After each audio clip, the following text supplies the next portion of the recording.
Era una noche de otoño fresca y tranquila.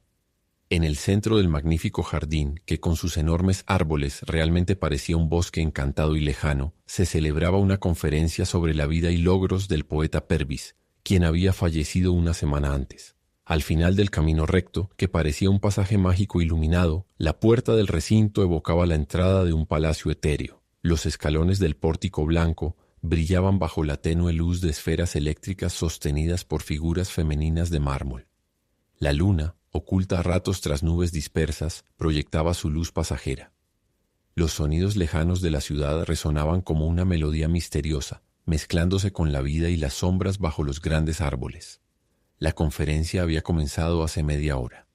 Dentro de la soledad melancólica del iluminado camino, un joven delgado avanzaba mirando al suelo, con las manos en los bolsillos, como una sombra en movimiento. Al parecer quería dirigirse al borde del gran estanque vacío donde ahora dormían los cisnes, a este rincón más denso y oculto del jardín. Estaba a punto de desviarse hacia el camino semioscuro bajo los imponentes árboles entrelazados cuando escuchó una voz a su lado. «¿A dónde vas?». Se dio vuelta. Era un hombre de más de 70 años, apoyado en el pedestal ornamentado de una estatua que parecía reciente y bien cuidada. Lo reconoció. «¿Qué pasa, querido maestro?», dijo. «¿Qué hace aquí tan solo?». El hombre señaló la estatua en la que estaba recargado. «Estoy hablando con mi amigo, quien fue mi compañero en la juventud, con su cabello blanco y abundante y un cuerpo fuerte y erguido que 70 años no habían logrado doblegar. Este hombre, a quien los jóvenes, todo Estambul, tal vez toda Turquía llamaban el filósofo, tenía una disposición muy peculiar, una naturaleza bastante extraña. Un marcado egoísmo dominaba toda su existencia. Hablar de cualquier tema significaba que siempre era él quien hablaba, agotando a su interlocutor. El joven era uno de los diputados más apasionados, eruditos y respetados de Estambul. En sus tiempos de estudiante disfrutaba escuchando al filósofo en jardines públicos. Pero ahora estaba cansado de sus pretensiones y de su literatura. Las vacías y primitivas corrientes literarias de hace medio siglo ya no eran de su interés. Además, ya había oído y memorizado todas estas charlas, quizá un centenar de veces, directamente del filósofo unos 5 o 6 años atrás, para no quedar atrapado nuevamente por el filósofo y para evitar sufrir bajo su interminable y aburrida charla, compuesta solo por nombres de autores desconocidos e insignificantes y títulos de libros olvidados como un catálogo de biblioteca, dijo. Estaba paseando. Acabo de cenar. Esta noche tengo que escribir un artículo y preparar un discurso, así que no puedo llegar tarde. El filósofo preguntó con asombro. ¿No sabes sobre la conferencia que se está llevando a cabo para Purvis? El joven, encogiéndose de hombros, respondió. Sí, pero no tengo paciencia para escuchar. La literatura me aburre ahora. El filósofo se acercó y puso su brazo robusto y musculoso sobre el hombro del joven. Pobre Emir, dijo. Siento pena por ti. Entonces has envejecido. Cuando una persona comienza a sentir aversión por la literatura, cuando las rimas y versos le parecen vacíos, vanos y agotadores, significa que las frías y esqueléticas manos de la vejez han alcanzado su corazón. Y señaló la estatua y añadió, sí, eso mismo le ocurrió a quien fue un gran hombre. Al envejecer con una sensibilidad agotada, comenzó a sentir aversión por la literatura, perdió todo el entusiasmo y la imaginación de su juventud y se volvió pesimista. Luego siempre expresó dolor, convirtió en música las lágrimas que no podía derramar y dejó sus lamentos como una eternidad en nuestras almas. Emir de repente se irritó. Le ruego, maestro, que no hable de literatura. El filósofo, con una clara expresión de desagrado que su interlocutor no podía ver, dijo, ¿por qué? Porque tu actitud es muy anticuada. Por ejemplo, encuentro muy anticuado lo que acabas de decir y el hecho de señalar esa estatua con la mano. Me siento como un estudiante escolar obligado a soportar las artificialidades de los profesores de literatura. Emir, quien había sido el primero de su clase en todas las materias y se había graduado en el primer lugar en ciencias económicas y sociales, ganó una repentina fama con su primer artículo sobre temas sociales, no solo en Turquía, sino en toda Europa y América. Fue traducido de inmediato a varios idiomas y se consideró merecedor del mayor premio de la Sociedad Internacional de Humanidad y Ciencias. Sin embargo, todos estos logros no lo habían cambiado. Aunque no era modesto, tampoco era orgulloso y arrogante. Ahora se arrepentía de haber ofendido al filósofo y con un tono de reconciliación dijo: «No, hablemos, querido maestro, hablemos, pero sabes que soy diputado. Siempre quiero hablar de mi profesión, debatir sobre ella, reflexionar sobre ella. Dime, ¿no trabajaste también en el gobierno antes?». Para ganarse completamente su perdón y ser totalmente excusado, lo tomó del brazo. Comenzaron a caminar. Las estatuas de los antiguos y modernos poetas, de los célebres literatos, alineadas alrededor del amplio camino, parecían observarlos con inquietud y curiosidad desde su profundo silencio inmutable. El filósofo murmuró: «Sí, incluso fui miembro del primer parlamento». Emir apretó el todavía firme brazo de su compañero. «Entonces hablemos de nuestra profesión, me será de gran utilidad». Se sentaron. Emir observaba a su viejo maestro a la luz tenue de las lámparas que brillaban a lo lejos. Aquel hombre era como una máquina de conversación.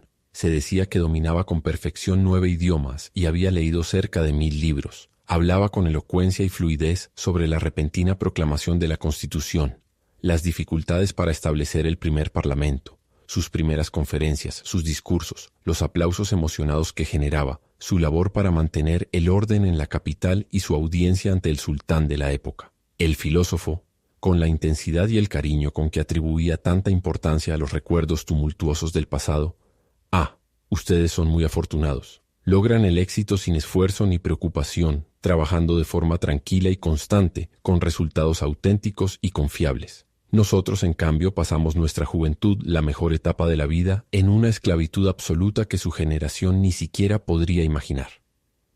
La ciencia y la virtud eran considerados crímenes. Los honrados languidecían en las cárceles mientras la patria agonizaba. Turquía, que hoy es poderosa y temida, centro de atención de diplomáticos y líderes, con su majestuoso gobierno y su imponente ejército que infunde respeto en sus vecinos, en aquel entonces era motivo de burla en las revistas humorísticas del mundo. Los otomanos, hoy reconocidos como nobles, inteligentes y activos, eran despreciados y vistos como una simple banda de gitanos en Europa, negando completamente su civilización. Emir, mirando al suelo, dijo: «Estás exagerando». Pero el filósofo, con el ímpetu involuntario que le confería la vejez, estalló. ¿Exagerar? Ya estaba trazado el plan para dividir este gran gobierno que marcó nuestra era con su grandeza y éxito. Incluso se publicó el mapa de su partición. La ignorancia, como una densa oscuridad, cubría estos horizontes brillantes que sólo con su belleza azul llenaban de alegría. Reinaban el rencor, la enemistad y la traición. Todo era odio, fanatismo, desprecio y condena. Los trabajadores pasaban hambre, los estudiantes eran despreciados, quienes amaban el conocimiento eran odiados, y la habilidad era vista como un pecado imperdonable. Emir interrumpió al filósofo nuevamente. «Exageración. En su antigua literatura había un arte. Ahora disfrutan haciéndolo, es decir, la hipérbole.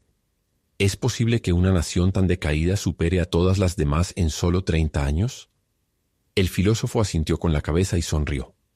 «Sí, hijo, es posible. Nuestra revolución fue única. Muchos rechazaban aprender de otros y querían un desarrollo puramente nacional. Si esa idea hubiera triunfado, no habríamos avanzado. Pero nosotros, los jóvenes, aceptamos sin miedo la civilización y el progreso occidental, tomando los conocimientos ya preparados en lugar de reinventarlos. Así logramos avanzar rápidamente, como hizo Japón hace unas décadas. Tú naciste en libertad, pero si fueras un poco mayor, recordarías que este hermoso lugar era antes un espacio de ruinas y miseria». El anciano filósofo se emocionaba al contar sus historias y a medida que lo hacía, relataba hasta el más mínimo detalle con una expresión vívida. Levantaba las manos, a veces se ponía de pie y luego volvía a caer exhausto en el banco, continuando con ardor y entusiasmo. Emir estaba cansado de escuchar. Mentalmente organizaba su discurso para el día siguiente, pensando en el parlamento donde pronto entraría como nuevo diputado, mientras estaba junto a este viejo funcionario atrapado en las divagaciones de la vejez. Comparaba la brecha de 30 años entre sus vidas e imaginaba los siglos de evolución que tenía por delante la humanidad.